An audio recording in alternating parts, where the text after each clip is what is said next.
बिस्मिल्लाहिर्रहमानिर्रहीम। लाहौर के orange line train के यूईटी और बागबानपुरा स्टॉप के बिल्कुल दरमियान में वाक़या ये दरवाज़ा, जिसे गुलाबी बाग दरवाज़ा कहा जाता है, ये मुग़ल शहंशाह शाहजहाँ के अमीरुल बहर यानी नेवल चीफ मिर्ज़ा सुल्तान ने सन 1655 में तामीर करवाया था। इसके अंदर हर तरफ गुलाब ही हुआ करते थे, इसलिए इसको गुलाबी दरवाज़ा के नाम से जाना जाता है।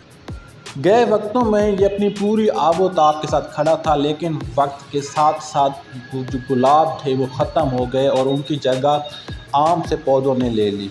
मिर्ज़ा सुल्तान को शिकार करने का बेहद शौक़ था और इसी शौक़ को देखते हुए मुग़ल शहंशाह शाहजहाँ ने उनको बतौर तोहफ़ा एक अंग्रेज़ी बंदूक अता फरमाई थी। कहा जाता है कि एक दफ़ा शिकार करते हुए जब इन्होंने गोली चलाई तो गोली चलाने से बंदूक की नाली फट गई और बारूद से मिर्ज़ा सुल्तान ज़ख्मी हो गए। बादशाह उन ज़ख्मों की ताब ना लाते हुए वो फौत हो गए थे। ताहम उनका तामीर करदा ये दरवाज़ा अपनी पूरी शान शौकत के साथ आज भी कायम है। बारादरी की शक्ल में बना हुआ ये दरवाज़ा अपने खूबसूरत नक्श व निगार के साथ अपनी पूरी शान शौकत के साथ खड़ा है।